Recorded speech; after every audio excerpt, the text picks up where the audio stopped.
The final exercise took place during week 26 of Bud-S training. Sarah and the 8 remaining candidates were transported to a remote training area where they would face their ultimate test. The mission was classified, but the instructors made it clear that this would determine who earned the right to continue to SEAL qualification training. Sarah had changed dramatically over the past 6 months. Her body had been sculpted by the relentless training into something harder and more capable than she had ever imagined. Her mind had been forged in the crucible of constant pressure and challenge. But more importantly, her spirit had been tested and proven unbreakable. The final exercise began at midnight on a moonless Wednesday. The candidates were given a complex mission involving infiltration, reconnaissance, and extraction while being hunted by a team of experienced SEALs playing the enemy. They had 72 hours to complete objectives that would require every skill they had learned. Sarah's team consisted of 3 candidates: herself, Morrison, the former football player who had helped her during Hell Week, and Rodriguez, a former Navy electronics technician. They had worked together for months and had developed the kind of trust that only comes from shared suffering. The mission started with a nighttime water insertion 2 miles off the coast. They had to swim to shore while carrying waterproof equipment bags, navigate through enemy patrols, and establish a surveillance position overlooking a mock terrorist compound. The swim was brutal. The water was cold, the current was strong, and the equipment bags made every stroke difficult. Sarah had become a powerful swimmer during Bud-S, but this pushed her to her limits. Rodriguez began to struggle halfway to shore, his smaller frame working against him in the rough conditions. Without hesitation, Sarah moved closer and helped support his equipment bag while maintaining her own swimming rhythm. Morrison noticed and did the same from the other side. The 3 of them reached the shore together, exhausted but successful. "Thanks," Rodriguez whispered as they dragged themselves onto the beach. "I wouldn't have made it." "We all make it or none of us do," Sarah replied, echoing the SEAL ethos that had been drilled into them for months. The next 48 hours tested every skill they had learned. They evaded multiple search patrols while moving through hostile territory. They established surveillance positions and gathered intelligence using sophisticated equipment. They communicated with headquarters using encryption codes and radio protocols.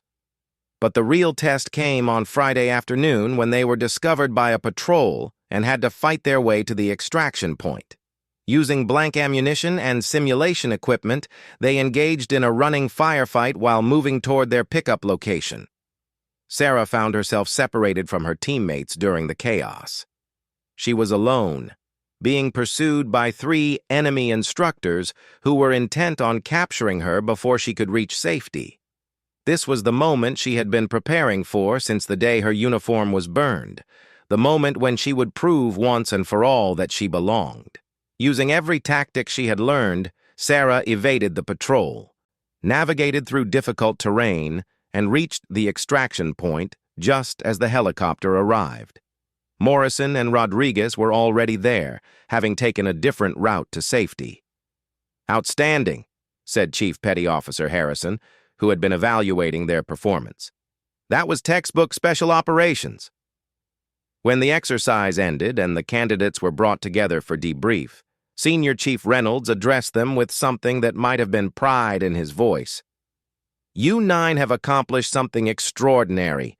You've completed Bud's training and proven that you have what it takes to continue to SQT.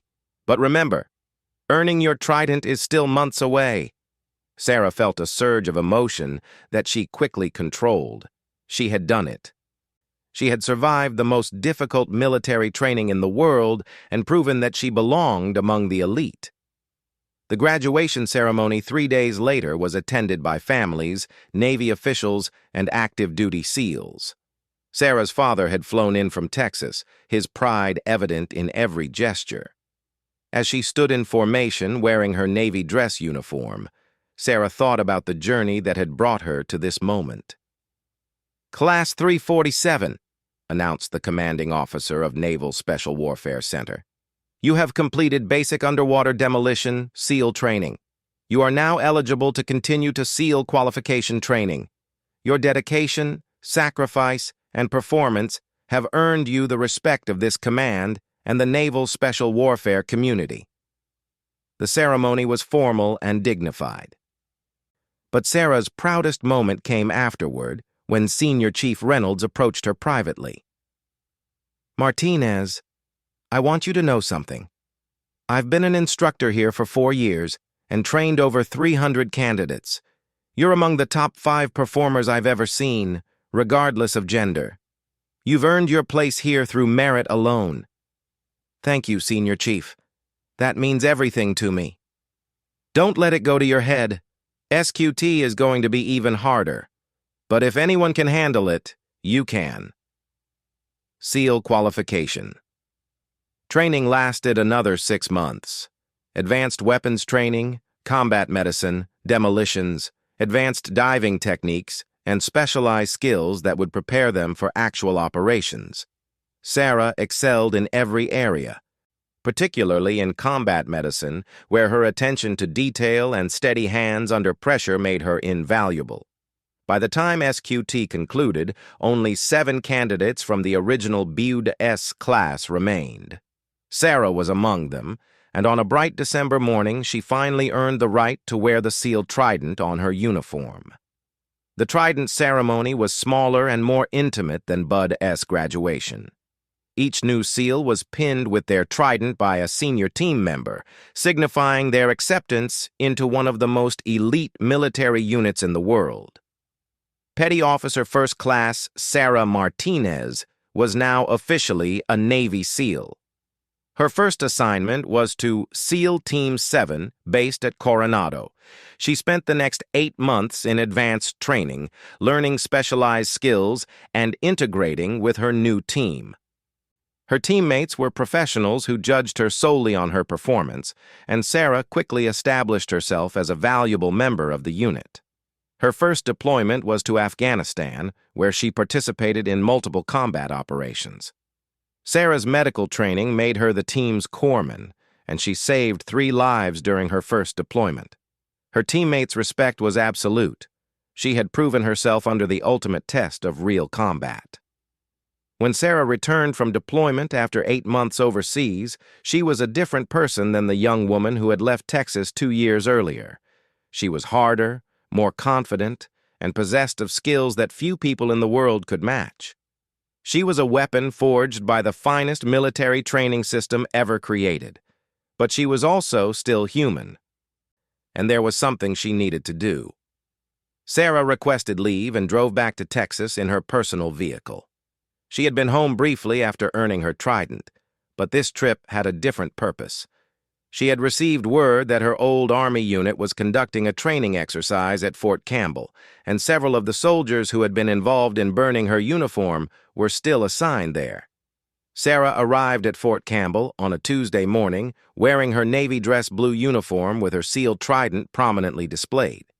She had called ahead and arranged to visit the base through proper channels, ostensibly to speak with soldiers about Navy career opportunities.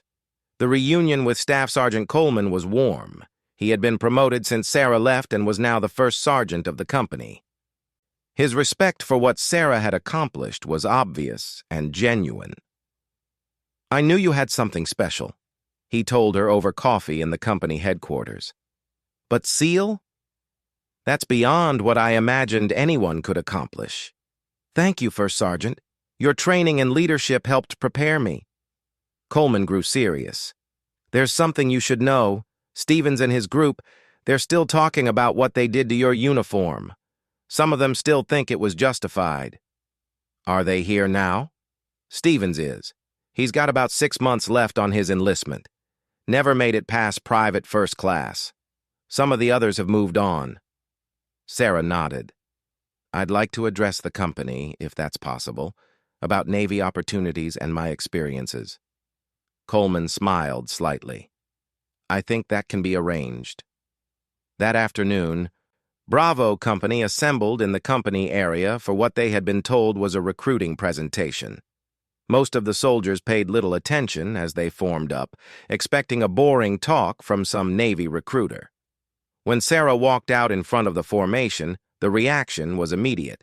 Soldiers who remembered her began whispering to others, explaining who she was. Stevens, standing in the third row, went pale when he recognized her. "Good afternoon," Sarah began, her voice carrying the confidence that came from 2 years of elite military training. "My name is Petty Officer First Class Sarah Martinez. Some of you may remember me from when I served with this unit as Private Martinez." The company was completely silent now. Every soldier was staring at her, taking in the seal trident on her chest and the ribbon rack that told the story of her accomplishments. 2 years ago, someone in this unit burned my Army uniform. They threw it in a trash can and set it on fire while other soldiers watched and cheered. Sarah's eyes found Stevens in the formation. He was staring at the ground, his face red with embarrassment and shame. "I want to thank whoever did that," Sarah continued, her voice steady and clear. "Because burning that uniform set me on a path that led to this moment. It motivated me to push beyond what I thought was possible. It drove me to earn something that less than 1% of military personnel ever achieve." She gestured to the trident on her chest. "I am now a graduate of the most difficult military training in the world. I have served in combat operations where lives depended on my skills and performance. I have proven myself among the finest warriors our nation has ever produced." The formation remained absolutely silent. Several soldiers were staring at Stevens, who continued to avoid eye contact. The person who burned my uniform thought they were destroying something. Instead, they forged something stronger. They thought they were ending my military career. Instead, they launched me toward greatness. Sarah paused, letting her words sink in. "I'm not here for revenge or to embarrass anyone. I'm here to say thank you. Thank you for showing me exactly who I didn't want to be. Thank you for motivating me to exceed every limit you thought I had." She looked directly at Stevens now, who finally met her gaze. "Some of you will continue to believe that women don't belong in combat units. That's your right, but you can never again say that we can't meet the standards, because I have met standards that most of you will never even attempt." Sarah's voice grew stronger. "I want every soldier here to understand something. Your limitations are not universal truths. Your prejudices are not facts. Your doubts about others say more about you than about them." She gestured to her uniform again. "This trident represents something that seemed impossible when I was serving in this unit. But impossible things become possible when you refuse to accept other people's limitations." Sarah concluded her remarks and took questions from the soldiers. Most were about SEAL training and her experiences, but a few asked about her motivation and how she had overcome the challenges she faced. After the formation was dismissed, Stevens approached her hesitantly. Several other soldiers watched from a distance, curious about the confrontation. Petty Officer Martinez," he began awkwardly. "I owe you an apology." Sarah studied him for a moment. Stevens looked older than his years, worn down by 2 years of going nowhere in his military career. "You don't owe me anything, Stevens. You gave me exactly what I needed, even if that wasn't your intention. But what we did was wrong. It was unprofessional and disrespectful." "Yes, it was. But it's over now." Stevens nodded, clearly struggling with his words. "For what it's worth, I'm sorry, and I was wrong about everything." "I know you are. The question is, what are you going to do with that knowledge?" Stevens didn't have an answer, but Sarah could see that he was genuinely reflecting on his actions and attitudes. As Sarah prepared to leave Fort Campbell that evening, she felt a sense of closure that she hadn't expected. The anger and hurt that had motivated her for 2 years had transformed into something else, a quiet satisfaction that came from proving herself in the most demanding way possible. She thought about the young woman who had joined the army full of dreams and determination. That woman had been broken by prejudice and small-minded thinking, but she had risen from those ashes to become something extraordinary.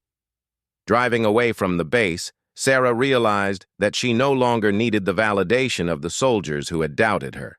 Their opinions had become irrelevant.